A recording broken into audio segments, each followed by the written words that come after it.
Այժմ գտնվում ենք Մարտակերտ քաղաքում, որտեղ ինքը ենթարկվում է հետազոտության։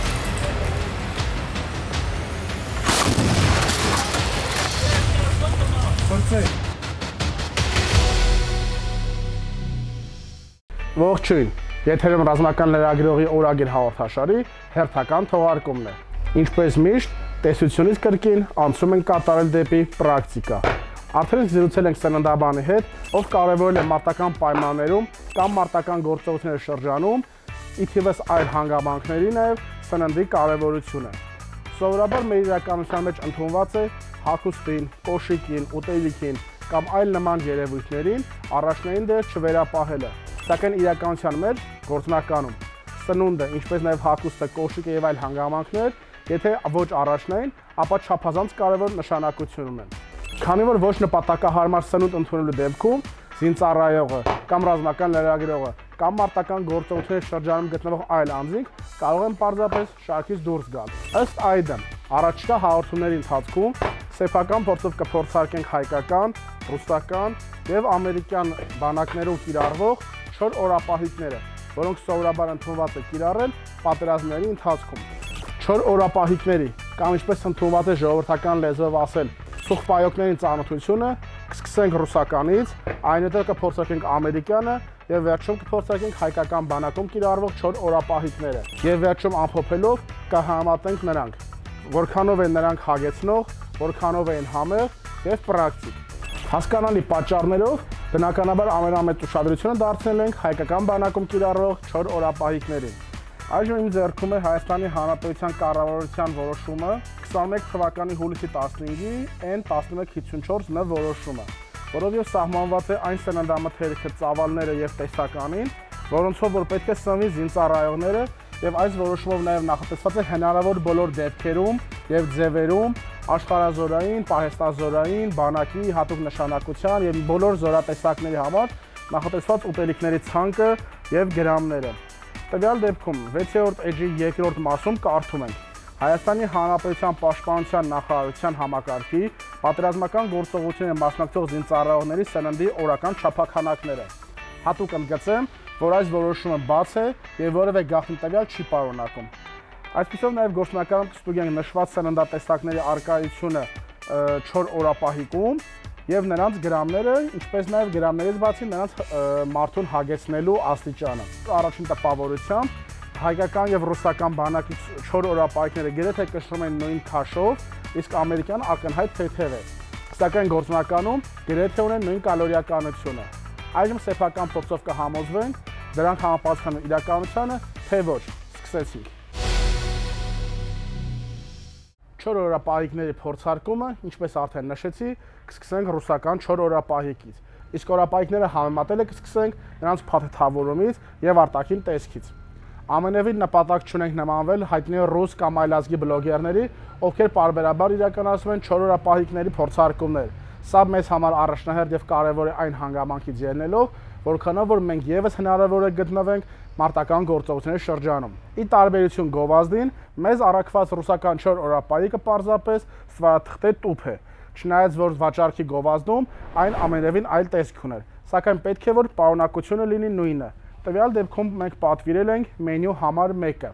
Ընդհանրապես մենյուները ընտրելիս փորձել ենք ընտրել հնարավորինս միմյանց մոտ, որպեսզի համեմատությունը լինի առավել օբյեկտիվ։ Տեղեկացնեմ նաև, որ ի տարբերություն հայկականի, ռուսական եւ ամերիկյան 4 օրապահիկները գտնվում են ազատ վաճառքում, իսկ Հայաստանի Հանրապետությունում կիրառվող 4 օրապահիկները հասանելի են միայն զինված ուժերին եւ վաճառքի ենթակա չեն։ Ըստ այդմ, ցանկանում եմ շնորհակալություն հայտնել Պաշտպանության նախարարության մեր գործընկերներին մեր խնդրանքը ընդառաջելու եւ նմուշը հատկացնելու համար։ Նաեւ ընդգծեմ, որ 4 օրապահիկների լրակազմի մեջ չեն մտնում նշված պարագաները, բացառությամբ ջրի դրա համար։ Չնայած պետք է 4 օրապահիկը ներառի անհրաժեշտ գդալ, պատարագախ եւ այլ պարագաներ, ընդհանուր միջև անձեռոցիկ, մենք ամեն դեպքում կկիրառենք նաեւ մեր անձնական կիրառման գդալ, պատարագախ դանակ եւ նաեւ ափսեն եւ բաժակը։ Սկսենք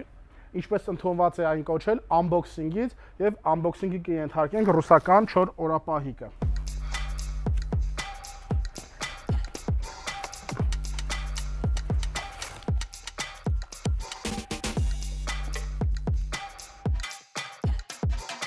Եվ ամենակարևորը անձեռոցիկներ։ Այստեղ նաև տուփի մեջ է գտնվում լրացուցիչ հրահանգներ սննդից ճիշտ ձևով օգտվելու համար։ Այժմ դասավորենք ըստ նշանակության եւ անցնենք փորձարկումներին։ Դե ինչ, տուփը դատարկված է եւ այստեղ շարված են տուփում գտնվող բոլոր պարագաները, այդ թվում ներառյալ նաև անձեռոցիկները։ Սկսենք մենյուին ծանոթությունից եւ անցնենք կիրառմանը։ Տուփում պարունակվում է միս, կանաչ գարոխի եւ գազարի հետ, առաջի տեսակի գավյադին, բրինձ, հավի մսով եւ բանջարեղենով, 4 տուփ գալետներ, գալետները փոխարինում են հացերին, 2 հատ սև, 2 հատ սպիտակ, բանակային բեկոն, հալած պանիր, մրգային պյուրե, խավիար, 2 հատ պաշտետ, խնձորի ջեմ, ելակի 3 տուփ փոշի, որը պետք է ջրի հետ խառնելով ստանանք հյութ, 3 հատ շաքարավազ, սուրճ, բառը շոկոլադ, սերուցք, 10 հատ ծամոն, տաքացնելու համար պայմանականորեն կոչենք սպիրտայրոց եւ չոր սպիրտ, լուցկի, սև բիբար, աղ, ունենք 3 կոճակ ակվաբրիզ, եթե ավելի հասկանալի ասենք, սա նախատեսված է ջուրը մաքրելու համար, եթե ասենք խմելու ջրի պայմաններ չունեք, 1 կոճակ վիտամին B, 2 հատ թեյ, 3 հատ խոնավ անձեռոցիկ, 3 հատ գդալ, պլաստմասե դանակ եւ 3 հատ անձեռոցիկ։ Անկեղծորեն պետք է խոստովանեմ, չեմ կարծում, որ ինչ-որ մեկը սա երբևէ կյանքում օգտագործել է, բայց ինչպես ասում են, ունենք այն ինչ ունենք եւ այսպիսով անցնում ենք դաշտային փորձարկումներին։ Սկսենք ուտելիքը տաքացնելու համար նախատեսված 4 սպիրտի եւ նրա հարմարանքի թափթավորումը բացելուց։ Այստեղ գտնվում են 3 հատ 4 սպիրտ եւ նրանց տաքացնելու համար նախատեսված երկաթե հարմարանքը։ Անցնենք սնունդը տաքացնելուն եւ հակահրդեհային անվտանգության կանոնները պահպանելու տեսանկյունից տվյալ դեպքում կտաքացնենք նաեւ օգտագործելով համապատասխան փայտի կտոր, տեղադրենք 4 սպիրտը եւ փորձենք այն վառել։ Քանի որ ձեռքով չստացվեց, կրկին կդիմենք մկրատի օգնությանը։ Ընդ որում ընդգծենք, որ լուցկիները, ինչպես ընդունված է ասել, հետախուզի լուցկիներ են, որոնք ներծծված եւ փաթաթված են բարութով, ինչը հնարավորություն տալիս նաեւ խոնավ եղանակին ընդհանուր միջև ջրի մեջ օգտագործել այս լուցկիները, որոնք չեն հանգում։ Թափթավորումը այնքան ամուր է, որ անգամ մկրատի օգնությամբ է դժվար հեռացվում։ Ազատագրեցինք լուցկիները։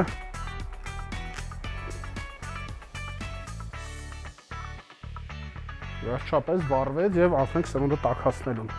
Տեղադրում ենք կանաչ գարոխով եւ գազարով միսը եւ սպասում մինչեւ տաքանա։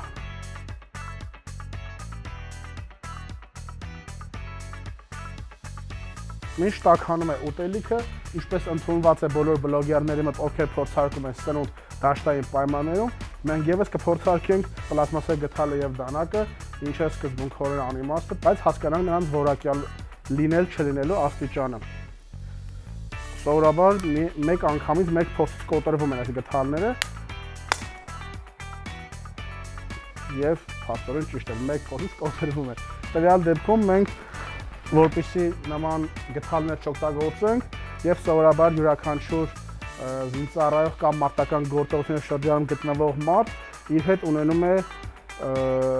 տագնապի պայուսակ կամ տագնապի պարագաներ, մենք օգտագործենք մեր անձնական երկաթե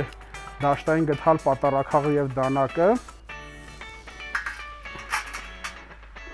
եւ նաեւ փորձարկենք դանակը, ինչով երբեք չեմ կարողացել իհարկե ոչինչ կտրել անգամ երեխա ժամանակ, բայց մի խոսքով շատ որակյալ է իհարկե, ինչպես տեսնում եք սեփական փորձով, դրա համար չենք օգտագործի։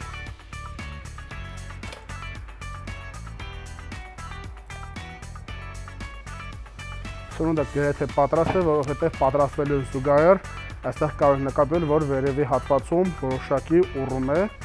դա նաև նշան է, որ սնունդը տաքացել է անհրաժեշտ ծավալով եւ որակով։ Գրած։ Ասում էի, չէ՞։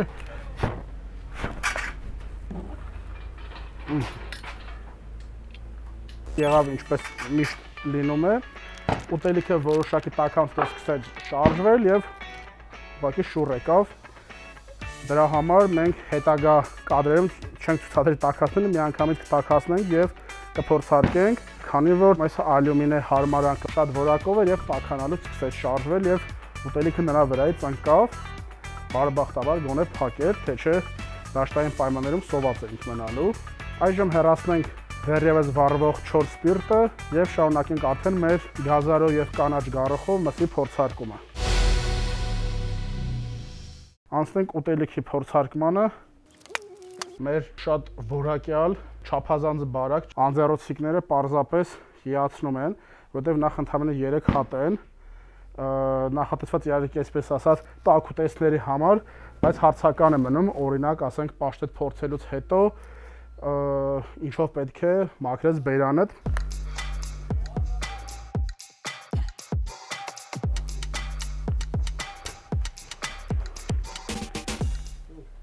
Բացեցինք ուտելիքը, կարծես թե բավականաչափ տաքացել է։ Ընդդեմ տեղեկացնեմ նաև, որ խոնավ անձեռոցիկները նախատեսված են ոչ միայն որպես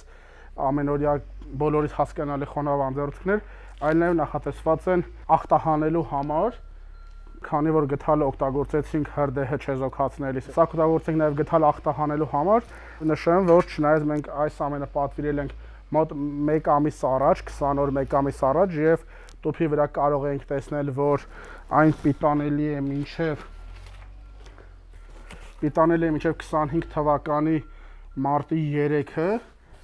այսինքն մոտ անցել է 1 տարի արտադրությունից եւ դեռևս 1 տարի ունենք խոնավ անձեռոցիկները ուղղակի չոր են, բացարձակ խոնավ որևէ զգացողություն չկա։ Նաեւ նշենք, որ ի համեմատություն ընդունված տասնամյակներով կիրառված երկաթե ամանների, որոնք նաև օգտագործվում էին դիրքերում, տվյալ տեսակես ալյումինե տարաները բավականին ճկվող են եւ տաքացնելու կամ խառնելու համար ավելի անհարմար են, քան ինչպես ընդունված է ասել կոնսերվի բանկաները։ Պետք է նշել նախ, որ սա 250 գրամ էր ընդհանուր քաշը եւ եթե փորձեմ ցույց տալ նաև կադրում, բավականաչափ միս է արկա սննդի մեջ եւ այնպես չէ, որ գազարը կամ գարոխը փոխարինում են մսին եւ այսպես ասած քաշը լրացնելու համար են։ Դե ինչ, անցնենք փորձարկմանը։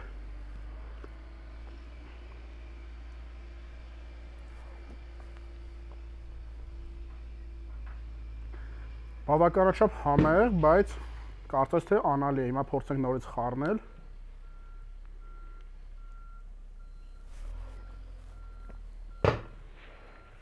Այո, անալի է, ինչը տարօրինակ է, քանի որ նման դեպքերում, ինչպես ընդունված ասել գավիադինի միսը կամ տուշոնկա, խոսակցական տարբերակում սովորաբար լինեն բավականաչափ աղի, նորմայից մի բան էլ ավելին, բայց տվյալ դեպքում կարծես թե ամբողջությամբ անալի է։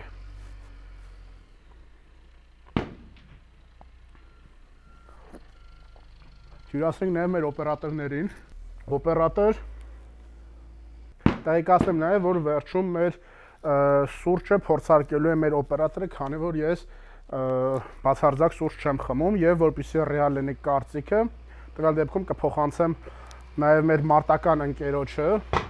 օպերատոր Արման Ղարեբյանին, որը սեփական փորձով թե հայկական, թե ռուսական, թե ամերիկյան տարբերակի սուրճերը կհամատի նաեւ միմյանց հետ։ Տեղեկացնեմ նաեւ, որ տուփը, որը դատարկել էինք, օգտագործում ենք նաեւ որպես աղբաման, որը ոչ միայն նկարահանման տաղավարի վերածված ազատազենի քաղաքացիական հրաձգանը չախտոտելու նպատակով է, այլ նաև սա ունի այլ գործնական նշանակություն, քանի որ ցանկացած թողնված,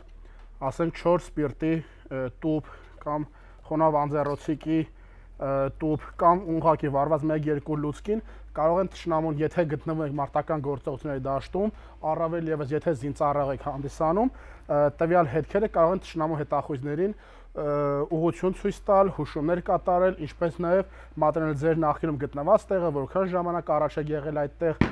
եթե բոլորդ եք թողել ինչ-որ հետքեր, քանի հոգի եղել ստորաբաժանումը եւ այլն, եւ սեփական կյանքը ել ավելի մեծ ռիսկի տակ չդնելու համար հետևից հետքեր թողնելը ցանկալի չէ, դրա համար կարող ենք հավաքել եւ կրկին տեղավորել մեր պայուսակում կամ տագնապի պայուսակում կամ որևէ ձև ոչնչացնել, իհարկե նաև գործնական ընդունված տարբերակի ուղղակի այրելը, բայց մեկ այլ ավելի ապահով վայրով, որը նաև հրդեհը կամ կրակը չի դիտարկվի հակառակորդի կողմից։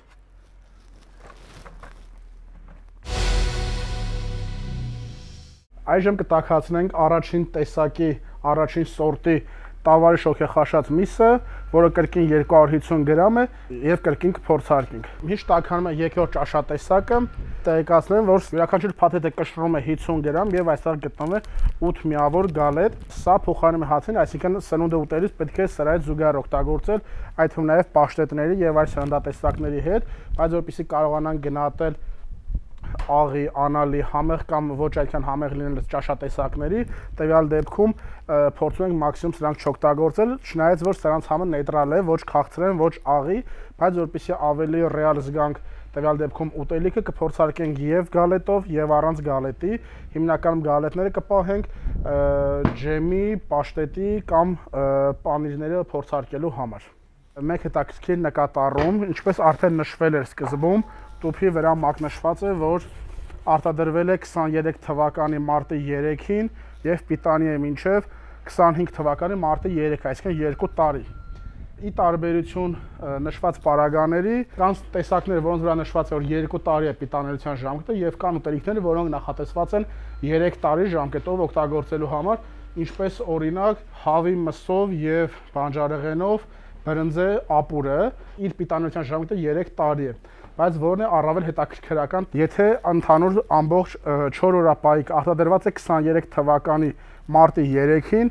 ապա այս տուփի մեջ գտնվող 4 բանակային շոկոլադը դառը արտադրված է 23 թվականի ապրիլի 25-ին, ինչը նշանակում է, որ պարզապես ժամկետը սխալ է մակնշված, ինչպես նաև սուրճը մակնշված է 23 թվականի ապրիլ գրառումով, այսինքն ժամկետներին այդքան էլ պետք չէ վստահել եւ ուշադրություն դարձնել եւ հակառակ իմաստով պետք է ընդ որում նաեւ մի քիչ զգուշանալ։ Նույնը կարելի է ասել նաեւ ելակի հյութի փոշու հետ կապված, որովհետեւ չգիտեմ կադրով հնարավոր է փոխանցել թե չէ, բայց ներքևի հատվածում մակնշված է 23 թվական ապրիլ, տվյալ դեպքերում սովորաբար օր չի նշվում, ինչը նշանակում է, որ տվյալ դեպքում թե շոկոլադը, թե սուրճը, թե ելակի հյութերը փաստորեն արտադրվել են ավելի ուշ, քան ընդհանուր տուփի պարունակությունը արդեն իսկ փաթեթը պատրաստ է եղել, ինչը նշանակում է, որ ընդհանրապես սրանք, եթե չասենք պատահականորեն կամ տենց կամայական թվեր են գրված, արդեն իսկ արկա է անախրոնիզմ։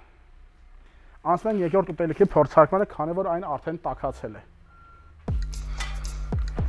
Ինչպես սկզբում նշել է, եթե կնկատեք, բավականին ուռել է փաթեթավորումը, ինչը նշանակում է, որ անհրաժեշտ ջերմաստիճանի արդեն իսկ հասել է եւ կարող ենք օգտագործել։ Նախատեսված է կրկին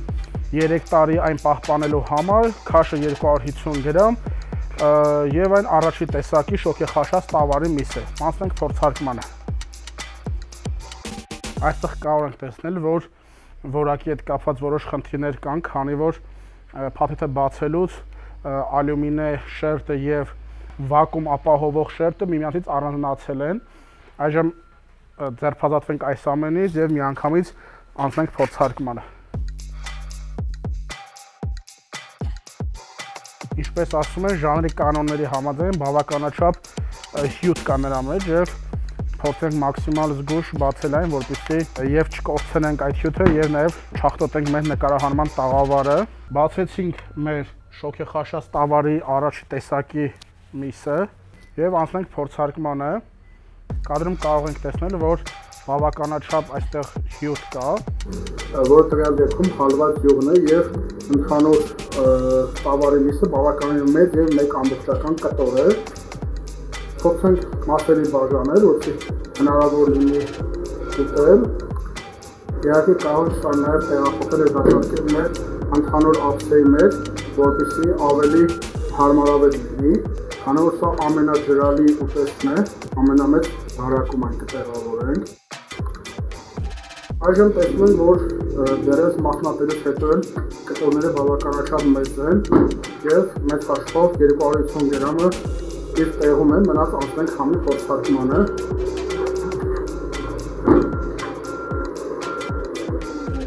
Այս դեպքում արդեն ավելի աղի է, քան նախորդը, ըստ ճաշակի կարող ենք ասել, որ աղի է կամ ոչ այնքան, բայց այն որ անալի չէ, դա արդեն փաստ է, բավականաչափ համեղ է եւ ինչ-որ արտահայտված սուր համեր չկան, այսինքն եթե դուք առանձնապես տավարի մսի հետ խնդիր չունեք, ինչ-որ հավելումներ կամ այլ համեմունքներ չկան, որոնք ձեզ կխանգարեն այն ուտել։ եւ նաեւ ընդգծենք, որ չգիտեմ մեր բախտերը թե չէ, բայց մսի կտորների մեջ առանձին յուղային կտորներ կամ ճարպային գնդիկներ տվյալ դեպքում չկան, ինչը բավականաչափ հաճելի է, իսկ հասկանում հատկապես այն տղաները, ովքեր որ ցուրտ կամ շատ ցուրտ բարձր լեռնային գոտիներում միջև տաքացնելը երբևէ բացել են ժողովրդական լեզվով ասած բացել են տուշոնկա ու տեսել են ճարպի հաստ շերտը ներծծված մսի մեջ։ Փորձեցինք նաև երկրորդ ճաշատեսակը, որը առավել համեղ էր, քանի որ աղը ավելի բալանսավորված է։ Բայց պետք է նաև միաժամանակ խոստովանեմ, քանի որ նախկինում եւս բազմաթիվ դեպքեր ենք ունեցել, երբ որ ծնվել ենք առաջնագծում կամ զորամասերում, որտեղ փորձել ենք տավարի շոգեխաշած միս, նախկինում ավելի աղի էր, քան տվյալ դեպքում, բայց սա ավելի համեղ էր, քանի որ համը ավելի նուրբ էր։ Այժմ անցնենք երրորդ տաք ճաշատեսակի փորձարկմանը, տաքացնենք այն եւ շարունակենք կրկին փորձել։ Ինչպես տեսնում եք, նկարման ընթացքում բավականին ուժեղ քամի է, ինչը տվյալ դեպքում նման լուցկիները մեզ առավելություն են տալիս, քանի որ նրանք քամուց պարզապես չեն հանգչում եւ առկա են նաեւ խանութներում, այն գտնվում է բաց վաճառքում եւ ավելի ցանկալի է մի քիչ ավելի մեծ չափի ունենալ, սա քանի որ նախատեսված է 4 օրապայքի տուփում տեղավորվելու համար, կան նաեւ սրանից ավելի մեծ, սրանից 2-3 անգամ երկար, իհարկե նախատեսված թե ինչ է կատարելու, օրինակ սա կիրառական չէ տվյալ դեպքում ենթադրենք խարույկ վառելու համար, բայց առավել մեծ չափերը ավելի պրակտիկ են։ Անցնենք տաքացնելուն եւ շարունակենք փորձարկումը։ Քանի որ փորձարկումը փորձում ենք իրականացնել մաքսիմում հնարավոր դաշտային պայմաններին մոտեցված, քանի որ դաշտային պայմաններում տաք ջուրը սովորաբար կամ չի լինում, կամ լինում է ոչ բավարար քանակով, իսկ երկրորդ ճաշատեսակը, որը տավարի շոգեխաշած միս էր, բնականաբար բավականին յուղով եւ կալորիաներով հարուստ, ողողերից հետո ափսեն, քանի որ նաեւ խոնավ անձեռոցիկները չոր էին, իսկ չոր անձեռոցիկներն անորակ կօգտագործենք սովորական անձեռոցիկը, ինչպես ամսեն մաքրելու համար, այնպես էլ ընթացիկ աշխատանքներում։ Պետք է նաև ընդգծել, որ սովորաբար իհարկե ցանկալի չէ, բայց նման խնդիրներ չունենալու համար, այսինքն ափսել լվալու կամ սրբելու, մաքրելու կամ տաք ջրի լրացուցիչ կարիք չստեղծելու տեսանկյունից, հատկապես պատերազմական իրավիճակներում կամ մարտական գործողությունների ընթացքում ընդունված է զորքերում օգտագործել ափսեների մեջ մեկանգամյա օգտագործման ցելոֆանի կիրառությունը, այսինքն զինվոր ուսապարկում գտնվող սննդի համար նախատեսված հավաքածուի մեջ, երբ որ բացում ես կափարիչը, այն բոլոր ծառայած տղաները գիտեն, որ այն օգտագործում են որպես ափսե, որի մեջ նաև որոշ դեպքերում անցկացնում են մեկանգամյա օգտագործման ցելոֆան, այսինքն ադնառազվի տոպրակ, ինչպես ընդունված է ասել ժողովրդական լեզվով, նրա վրա լցնում ուտելիքը, ուտում, հետո ցելոֆանը հեռացնում, ինչը կարծում եմ ցանկալի չէ, բայց ինչպես ասում են, այլ ելք չունենալու պատճառով դա եւս բավականաչափ պրակտիկ իրավիճակ է։ Այժմ մենք նաև կարող ենք տեսնել, որ տաքացնելու ընթացքում, ինչպես արդեն նշեցի, բավականին ուռում են ալյումինե թաղանթը, որով պատված է տուփը, եւ դա նաև նշան է, որ արդեն կարող ենք անցնել երրորդ սրնդատեսակի փորձարկմանը։ Առաջի տպավորությունից ինչ-որ հետաքրքիր ձայներ են գալիս ներսից, եռման ձայներ, հավանաբար նրա մեջ կա նաև ջրային մասսա, ջրային զանգված, այժմ բացենք եւ հասկանանք, թե ինչ է կատարվում ներսում։ Կրկին ունեցանք նույն խնդիրը, ալյումինե շերտը եւ վակուումը պահպանող շերտը միմյանցից առանձնացան տաքացնելուց հետո կրկին անցնենք այլ միջոցներով բացելուն եւ փորձարկենք։ Անկեղծ ասած չգիտեմ սա լավ է թե վատ, որակյալ թե անորակ լինելուց է, բայց բավականին դժվար է բացվում։ Մենք բացեցինք ուտելիքը մկրատով տվյալ դեպքում, քանի որ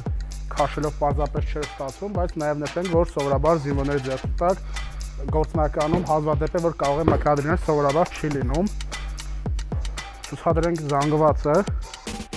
Այժմ տեսնում ենք ընդհանուր տեսքը։ Անկեղծ ասած նախորդ երկուսից հետո տեսքը այդքան էլ հրապուրիչ չէ, գուցե խառնենք եւ տեսքը դառնա հրապուրիչ, բայց առաջարկում կրկին դատարկել մեր ընդհանուր ափսեի մեջ, որպեսզի ավելի տեսանելի լինի։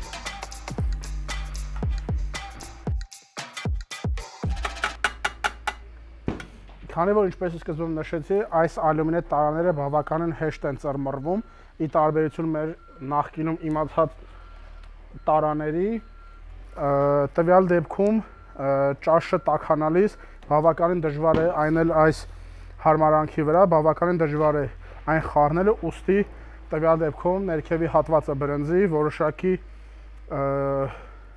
վառվել էր եւ կպել պատերին շատ փոքր ծավալով, ինչպես նաեւ կադրում կարող ենք տեսնել, որ այս հատվածները օրինակ առհասարակ չեն տաքացել եւ դեռևս սառը վիճակում են։ Ընդհանուր տեսքը շատ չփոխվեց, իմ համար ոչ այնքան հրապուրիչ է, բայց նշեմ, որ առավելապես մեծ զանգված է կազմում բրինձը, հավի միսը, ի տարբերություն նախորդ ճաշատեսակի, որտեղ միսը բավականաչափ առկ է, հավի միսը ավելի քիչ է։ Այժմ փորձենք համը։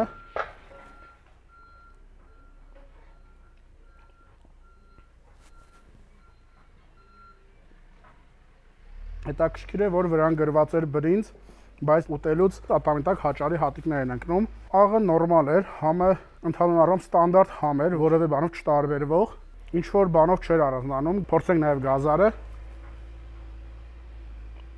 Գազարից առհասարակ գազարի համ չի գալիս, որովհետև այնքան է եփած կամ չգիտեմ, գուցե այլ պատճառներով ուղղակի հալվում է եւ գազարի համ առհասարակ չի գալիս։ Եթե չիմանաս, որ գազարի գույնը չտեսնես, համից երբեք չես զգուշակի, որ ընդհանրապես գազար է եղել սրա մեջ։ Փոխանցենք մեր նկարու անձնակազմներ փորձի, որպեսզի վերջում կարողանանք նաև կարծիքները ամփոփել։ Մինչ մեր նկարահանող անձնակազմը շարունակում է փորձարկել վերջի ճաշատեսակի, որը պետք է լիներ բանջարեղեններով, բայց միայն գազար էր, որի համը առհասարակ չէր գալիս, եւ պետք է լիներ բրինձ, որի համը կրկին չէր գալիս, այլ արտահայտիչ գալիս էր հաճարի համը։ Այնուամենայնիվ մեր տղաներն կշարունակեն փորձարկել բրինձով, հավի մսով եւ գազարով ապուրը, որը եթե դասակարգենք արդեն իսկ փորձարկված 3 տաք ճաշատեսակների մեջ, այն 3-ից իմ համար կզբաղեցնի 3-րդ տեղը։ Բնականաբար առաջի տեղը ինչպես ընդունված է կզբաղեցնի տվյալ դեպքում, քանի որ նաև աղը բալանսավորված է ի տարբերություն առաջի ճաշատեսակի, առաջի տեղը կզբաղեցնի շոգեխաշած տավարի միսը, երկրորդ տեղում կլինի գարոխով եւ մսով ճաշատեսակը, իսկ երրորդում կլինի բրինձը։ Այժմ հերթականությամբ կփորձարկենք բանակային բեկոն, կփորձարկենք պանիր, տվյալ դեպքում հալվող պանիր, կփորձարկենք մրգային պյուրե, կփորձարկենք բանջարեղենների խավիար, կփորձարկենք նաև 2 տեսակի պաշտետները ու կփորձարկենք այս ամենը տվյալ դեպքում համանելով մեր բանակային հացի, դաշտային հացի կամ ինչպես ընդունված է այն կոչել պարզապես գալետներով։ Շարունակելով մեր փորձարկումը, բացենք մեր գալետները։ Պետք է խոստովանեմ, որ վաղուց գալետ չեմ կերել։ Եվ քանի որ այստեղ համերը հիմնականում քաղցր կամ նեյտրալ են, դրա համար փորձարկումը սկսենք բանջարեղենային խավիարից, որտեղ պետք է որ ամենատարբերվող համը սա լինի։ Սա նաև Ռուսաստանից Հայաստան տեղափոխելու ճանապարհին ճմրթվելու արդյունքում բավականին դժվար է բացվում։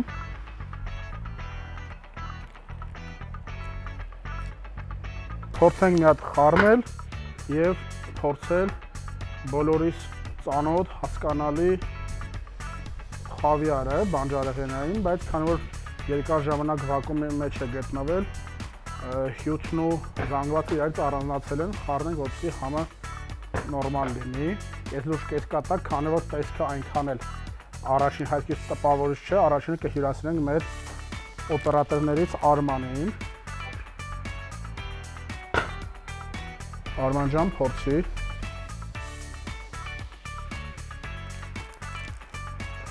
Քանի որ մարտական եւ դաշտային պայմաններում ընկերներին չեն լքում, մենք եւս զուգահեռ կփորձարկենք։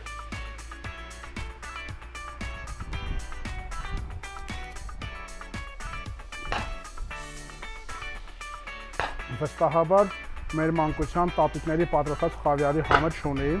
համը տարբերվող է ակնհայտ, ինչ-որ համ կա, որը չեմ կարող նկարագրել, բայց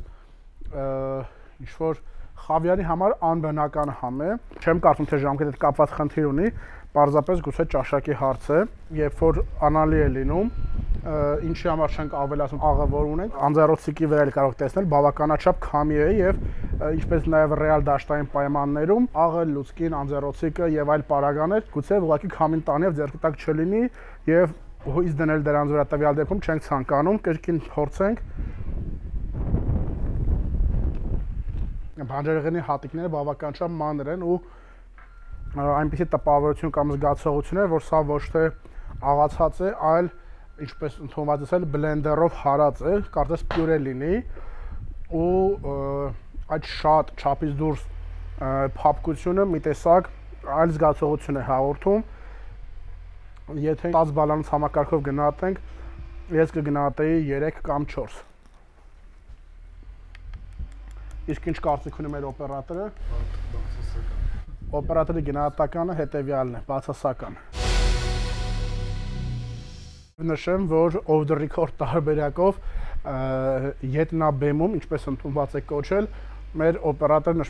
նշեց, որ երկրորդ անգամ եթե փորձելու լիներ, ապա վստահաբար չէր ցանկանա ուտել այս խավիարից։ Այժմ շարունակենք փորձարկումը, փորձելով հաղթահարել նաև այս համը, որը մեզ դուրս չեկավ, անցնենք բանակային բեկոնի փորձարկմանը, որը 100 գրամ է։ Բավականին հեշտ է բացվում, բայց փաստորեն սա իմ մտածած բեկոնը չէր։ Ես մտածում եմ ինչ-որ փոքր կտորներով պետք է խոսակցական լեզվով ասած վիչինա լիներ, բայց փաստորեն սա ավելի շատ նման է հայերի շրջանում բավականին տարածված խալաջեցին։ Հիմա փորձարկենք համը, այն դատարկենք մեր ափսեի մեջ, որպեսզի ավելի տեսանելի լինի եւ տեսնեք ամբողջական մեկ կտոր է եւ երեսին որոշակի յուղային զանգված կա, այսինքն ենթադրում եմ, որ սա պետք է նաեւ տաքացնել, բայց նաեւ հիշեցնեմ, որ ընդամենը 3-4 սպիրտ ունեինք 4 օրապահիկի մեջ, բավականին զանգվածը ամբողջական է եւ չի առանձնանում անգամ պատարագ փորձենք դանակով եւ առանց տաքացնելու, որպեսզի ռեալ պայմաններում հասկանանք, եթե լինեինք առաջնագծում կամ առաջնագծին մոտիկ եւ չունենայինք 4 սպիրտ եւ տաքացնելու հնարավորություն, ինչ համ կունենար, օրինակ այն սառը բավականաչափ դժվար է կտրվում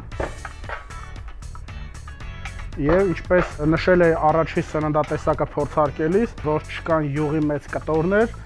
այստեղ արդեն հակառակ պատկերն է, ներծծված յուղով, մնաց փորձենք հասկանալ համը, այստեղ նաեւ տեսանելի է այս հատվածում կաշի, որը բավական հետաքրքիր տեսք ունի, փորձեմ ցուցադրել։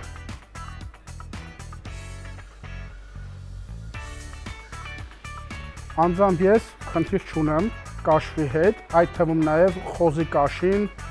այնտեղ որտեղ ես եմ ծնվել եւ մեծացել, Լոռու մարզում, հատկապես նաև Տավուշի մարզում բավական ընդունված դելիկատես է համարվում, ընդ որում հում տարբերակով, պարզապես աղեսանում եւ ուտում, դրա համար ես խնդիր չունեմ մաշկի կամ ինչպես ընդունված է կաշվի հետ, բայց պետք է նշեմ, որ թե իմ շրջանում, թե առհասարակ շատ մարդիկ պարզապես կաշի չեն սիրում, անգամ ապխտած։ Բավական հետաքրքիր համ ունի, փորձենք ավելացնել գալետ։ Շանս գալետն է նեյտրալ համ ունի, ավելի համեղ էր վստահաբար եւ ավելի բարձր բալ է արժանի, քան խավիար միանշանակ։ Սա ավելի շուտ խալաջեց էր, քան մեր պատկերացրած բեկոնը, եւ ինչպես կես լուրջ կես կատակ հուշում են տղաները, սա ավելի շուտ օղու զակուսկի է, քան տվյալ դեպքում դաշտային սննդատեսակ։ Բավականին հետաքրքիր համ ուներ, կարելի է սա փորձել, բայց ինչպես մեր օպերատորներից մեկը, որը չէր ուտում սկզբունքորեն այս ամենը, նաև թե զինվորների, թե առցրակ քաղաքացիների շրջանում վստահաբար կլինեն մարդիկ, ովքեր որ սա պարզապես չեն ուտի։ Տեսեք ինչքան յուղ եւ ճարպային զանգված կա։ Ավարտեցինք բեկոնի փորձարկումը, պետք է ընդգծել մեկ հանգամանք, որ մարտական գործողությունների շրջանում, մարտական գործողությունների ընթացքում առաջ կամ հետո կամ երկու գործողությունների միջնամասում ազատ ժամանակ, երբ որ զինվոր ունի հնարավորություն սնվելու, հիմնականում երկրորդ պլան են մղվում համեղ լինել չլինելը եւ առաջին պլան է մղվում հնարավորինս կարճ ժամանակամիջոցում հնարավորինս շատ կալորիականություն փոխանցելը, որպեսզի մարտունակությունը չընկնի սոված լինելու կամ սովի զգացողության պատճառով։ Եվ հատկապես ծառայես տղաները կամ ովքեր որ զինվորական ճաշարանում նախկինում հաց են կերել, երբեմն զինվորական ոչ թե քաղաքացիական ճաշարանները զորամասերի, որ այն ժամանակ էլ բավականին շատ սոխեր առկա բոլոր գրեթե ճաշատեսակների հետ, հանքային տարեր, յուղ, ճարպ, կալորիական, մի խոսքով շարունակենք մեր փորձարկումը եւ այժմ կփորձարկենք հալած պանիրը։ Ի տարբերություն բոլորի ամենահեշտն ու փափուկը բացվեց պանիրը։ Փորձենք հալած պանիրը շերտով առանձնացնել եւ գալետով թե փորձել, թե հյուրասիրել մեր նկարող ազնվակազմին։ Առաջինը հյուրասիրենք մեր օպերատորին եւ շարունակենք նրան զուգահեռ փորձարկելը։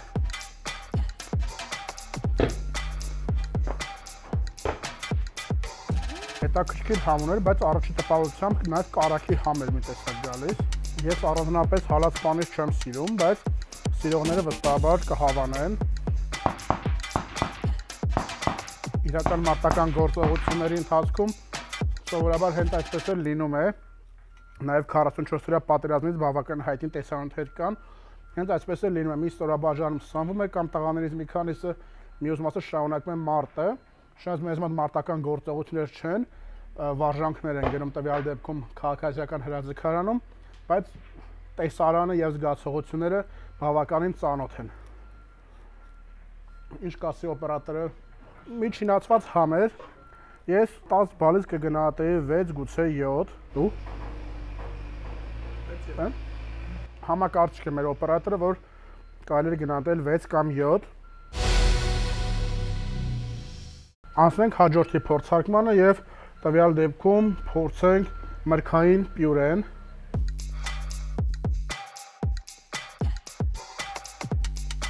Քանի որ անընդհատ մրգային պյուրեն աշուձախ է գնում, միանգամից դատարկենք ափսեի մեջ։ Կարծում եմ դաշտային պալիվոյ սկզբունքների համաձայն սա նաեւ կարող ենք օգտագործել տորտ թխելիս, որովհետեւ ջրիկություն ունի իր մեջ, իսկ ովքեր որ տեսել են դաշտային տորտ թխված, տեսել են ինչպես է թխվում։ Գալետներից եթե կան կամ ուղղակի թխվածքաբլիթներից շարվում է շերտը, գցվում խտացրած կաթ, երկրորդ շերտը խտացած կաթ եւ այդպես մինչեւ 4-5 շերտ։ Կարծեմ սրանից եւս հրաշալի կստացվի։ Շարունակենք փորձարկումը եւ հաջորդ տուփը բացենք գալետների։ Հետաքրքիր է, որ կրկին սա արտադրված է 23 թվականի ապրիլի 10-ին, այժմ փորձենք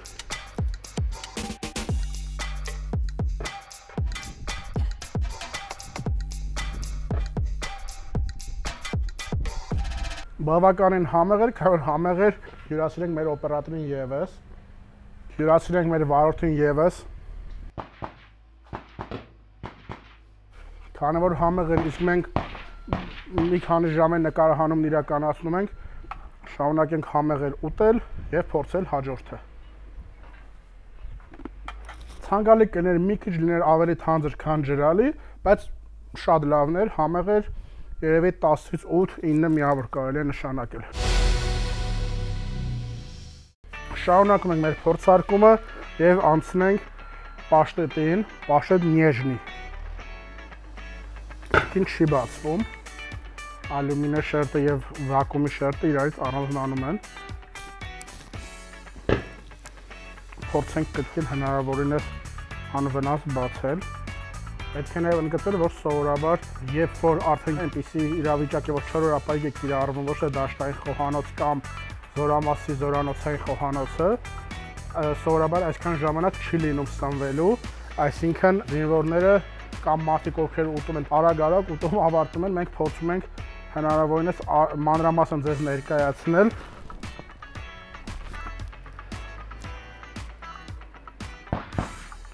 Տեսնում ենք պաշտետի մեջից արդեն կաթացող հալված յուղային մասը, չգիտեմ սա ում կհրապուրի, կկայթակի կամ ում չէ, բայց ունենք այսպիսի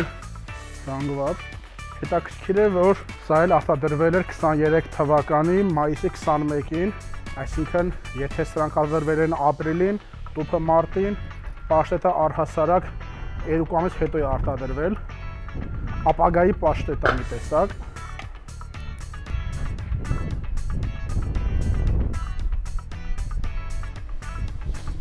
Առանձնապես շատ բան չկա ասելու, կլասիկ ստանդարտ պաշտետ է, ինչ որ առանձնահատուկ համ լավ կամ վատ բան չունի, 250-300 դրամանոց գուցե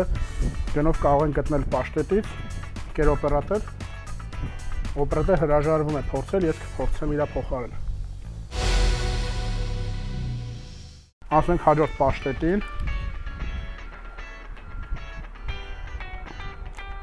որը ավանդույթի ուժով չի բացվում։ Գտվեմ, որ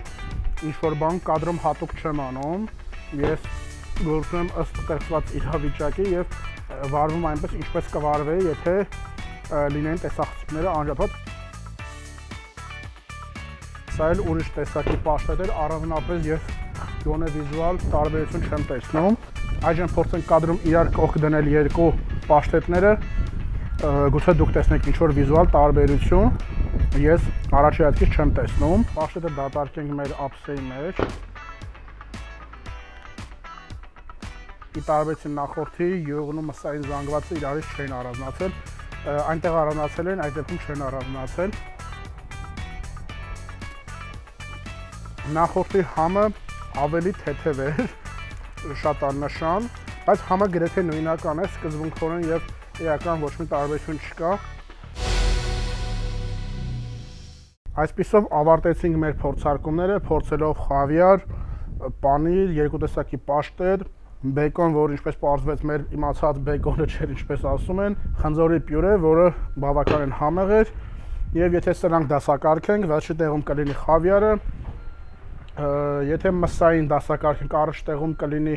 պաշտետը, հետո արդեն մեր կողմից ահմանակոչված խալադյեցը կամ բեկոնը, ինչպես գրված էր, հետո կլինի մրգային պյուրեն, հետո կլինի նոր հալած պանիրը, բայց ընդհանուր առմամբ, եթե ես լինեի որոշող, տվյալ դեպքում խավիար առհասարակ չէի վերցնի, որտեվ դուրս չեկավ համը, մնացածը գրեթե կարելի էր ամեն ինչը ուտել, նորմալ էր, համեղ էր, կրկին ինչպես պետք է ընդգծեմ, հալած պանիրը, ովքեր որ սիրում են կուտեին, խնդիր չէր լինի, և ամենատարբերվողը բեկոնն էր, որը թե ճարպերով հարուստ էր, թե նաև մաշկը վրան էր, ինչը իմ համար բնավ խնդիր չէ, բայց վստահաբար շատ մարդկանց համար դա խնդրահարույց կլինի։ Այս ամեն ինչը հավաքենք, անցնենք արդեն ըմպելիքներին, գնացինք։ Հավաքեցինք մեր սեղանից ծանր ուտելիքները, դրեցինք մի կողմ, այժմ անցնենք ավելի թեթև, համեղ և հաճելի մասին։ Անկեղծ ասած չգիտեմ, թե ընդհանուր առմամբ 3 փաթեթով յուրաքանչյուրը 20 գրամ, շաքարավազը այս ամբողջ փաթեթի մեջ ինչ նշանակություն և իմաստ ունի, վստահաբար սա շատ է, եթե չեմ սխալվում, Հայաստանի առաջին հանրապետության ժամանակ այն ճգնաժամային օրերին յուրաքանչյուր քաղաքացուն 5 գրամ շաքարավազ էր հասնում, սա նախատեսված է մեկ օրվա համար և 60 գրամ շաքարավազ, որը բավականաչափ շատ է և մի կողմ դնելով առողջությանը հասած վնասը, գործնականում այսքան ուղղակի պետք գալ չի կարող, չնայած հասկանում եմ, որ սա նախատեսված է սուրճի և երկու թեյերի համար, քանի որ բավականին ծանր սննդատեսակներ փորձարկեցինք յուղոտ, մսային, հարուստ,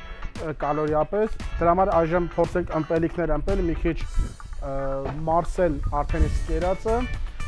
և վերջում արդեն սուրճի կամ թեյի հետ փորձենք մեր խնձորի ջեմը։ Այժմ բացենք, սա ևս 23 թվականի ապրիլի արտադրություն է։ Նրա վրա կա համապատասխան կտրվածք բացելու համար, բայց փորձենք հնարավորինս առանց կորուստների։ Հոտը միանգամից շատ ուժեղ եկավ։ Առաջինը հետաքրքիր, երկրորդը ծանր հոտ։ Ակնհայտ է, որ նրա մեջ նաև արդեն իսկ առկա է անհրաժեշտ քանակությամբ շաքարավազ։ Տվյալ դեպքում շաքարավազը օգտագործելու լրացուցիչ անհրաժեշտություն չկա։ Ինչ ավելացնենք ջուրը, ըստ մակնշվածի պետք է անցնենք 200 մգ ջուր, բայց քանի որ ստեղ 200 մգ չի տեղավորվի, ավելացնենք այնքան, ինչքան կտեղավորվի, հասկանանք համը։ Շաքարավազը բացուցավ ջրի երես։ Խառնենք, սպասենք մինչև տարալուծվի, եթե կտարալուծվի, որովհետև բավականին շատ շաքարավազ կար։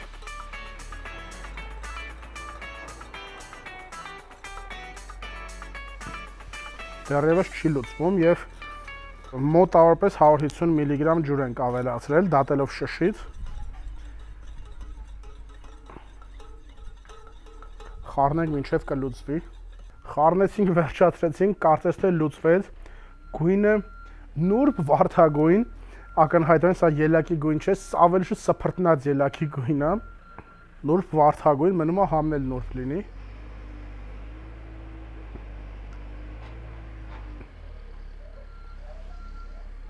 Համը վատը չի, բնականաբար քաղցրն է ավելի շատ, չնայած հետ համ ունի, ելակի հետ համ ես զգում, բայց վատը չի, կխմվի, այսպես ասած, քանի որ իմ մանկության ժամանակ 90-ականներին ամեն ինչ կար փոշուց, ընդ որում մի մասը ուտելու չէր, ուղղակի վառվում էր, բայց ծանոթ եմ այս տեսակի հյութերին եւ այլն, ինձ անկեղծ ասած սա ավելի շատ հիշեցնում էր դիրքերում ժամանակին տրամադրվում էր զինծառայողների սիրոպ, որը ջրով բացվում էր, այ մոտավորապես դրա համն է հիշեցնում, ծառայած տղաները կրկին կհասկանան ինչի մասին է խոսքը, ընդ որում այդ սիրոպն ուներ առավելություն, որ չէր սառում, մինչև ջրով բացել էր, սա էլ առանձնապես ինչ որ երևելի համ չունի, ճիշտ այդքան չէր սպասում, բայց հոտը բավականին տպավորիչ էր, համը հոտից ավելի քիչ։ Եթե 10 բալանոց համակարգով գնահատեինք, տվյալ դեպքում այս հյութը կգնահատեի երևի 6 կամ 7։ Մեզ մնաց փորձարկելու միայն խնձորի ջեմը, կրկին գալետ հացով, այս դեպքում սև հացով, այսպես ասած, փորձենք հասկանանք համը եւ ամփոփենք հաղորդումը։ Բացենք գալետ հացը, սա արդեն բանակային գալետ 50 գրամ քաշով, ինչպես սովորաբար լինում է, Ազատազեն քաղաքացիական հրաձգանում մեր նկարահանումներին միացավ նաև Ազատազենի հրահանգիչ ընկեր Ռաֆայելը։ Այժմ բացի մեր օպերատորներից եւ վարորդից կփորձենք նաև իմանալ նրա կարծիքը տվյալ դեպքում խնձորի ջեմի մասին, սև գալետով համենված։ Արդ Դավիթ ջան։ Ողջույն Ռաֆ ջան։ Լավ ես։ Լավ, համեցիր։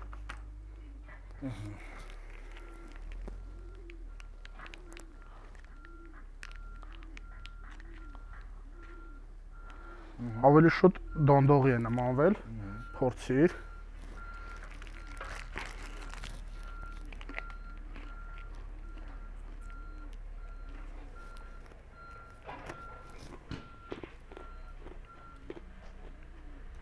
Սև հացով համը լրիվ փոխվել է։ Ես առաջարկում եմ վերադարձնել մեր միակ մնացած սպիտակ գալետը։ Հատեր սպիտակով փորձի։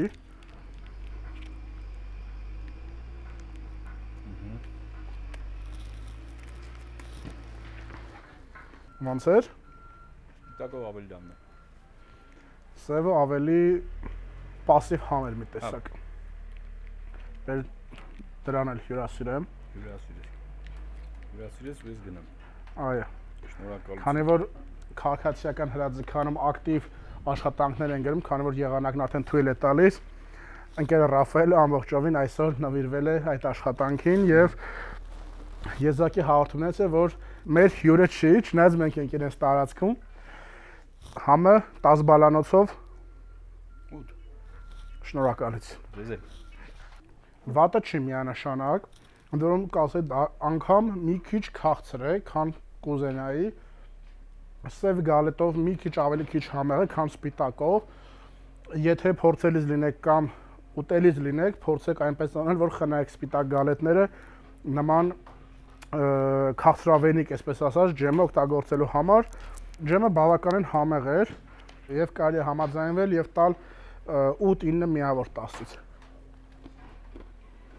Պատրաստենք թեյն ու սուրճը միասին, փոխանցենք սուրճը մեր օպերատորին, թեյը կփորձեմ ես, կկիսվենք արդեն կարծիքներով եւ ամփոփենք։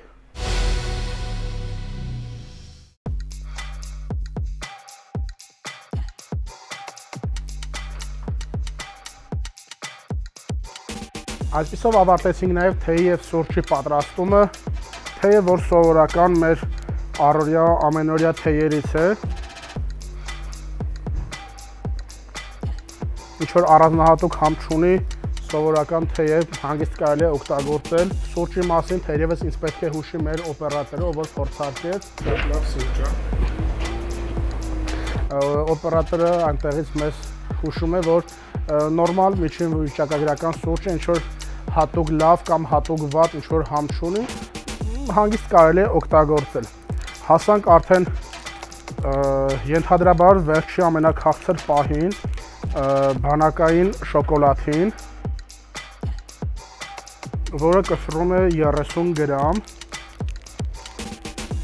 Փորձենք նաև ցուցադրել, հաշվի առնելով, որ բավականին երկար ճանապարհ է անցել մինչև նկարահանման տաղավարը, բավականին լավ է պահպանվել, ընդհանրապես մեկ տեղից է կոտրվել։ Դրա համար փորձենք նաև այդ մեկ կտորը բաժանել երկու մասի, մեկը հյուրացրել մեր օպերատորին, մեկը փորձարկել անձամբ։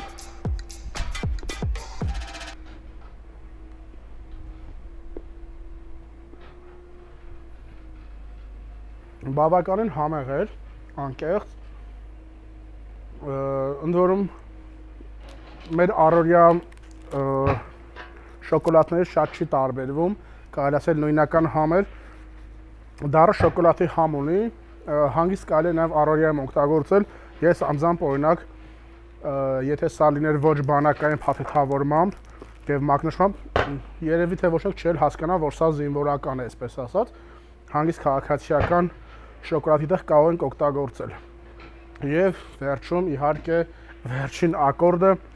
փորձենք մեր բանակային ծամոնը 10 հատ, մինչև փորձարկման սկսելը, երբ որ դատարկում էի տուփը, նշում է, կարծում եմ, որ 10 հատ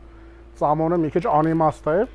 բայց հաշվի առնելով, թե ինչքան համեր կան այստեղ իրարից տարբեր, ընդ որում սա մեկ ամբողջ օրվա սննդատեսակ էր, վստահաբար 10 հատ ծամոնը ողջամիտ է, հաստատ պետք կգա։ Տեսքից հիշեցնում է իմ մանկության, հիմա խանութներում բնականաբար չկա, Bonibon կոչվածը, որը հիմա M&M's-ի նման էր, իր նախահայրն էր, տեսքից կարող տեսնել, հյուրասիրենք նաև մեր օպերատորին, հասկանանք նաև համը։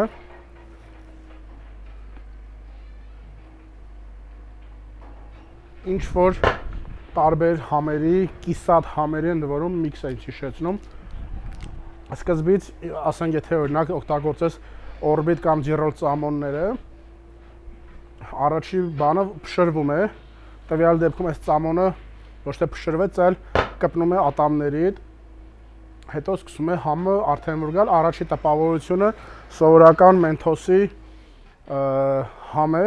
բայց հետո ինչ որ ծանր բութ համ է գալիս,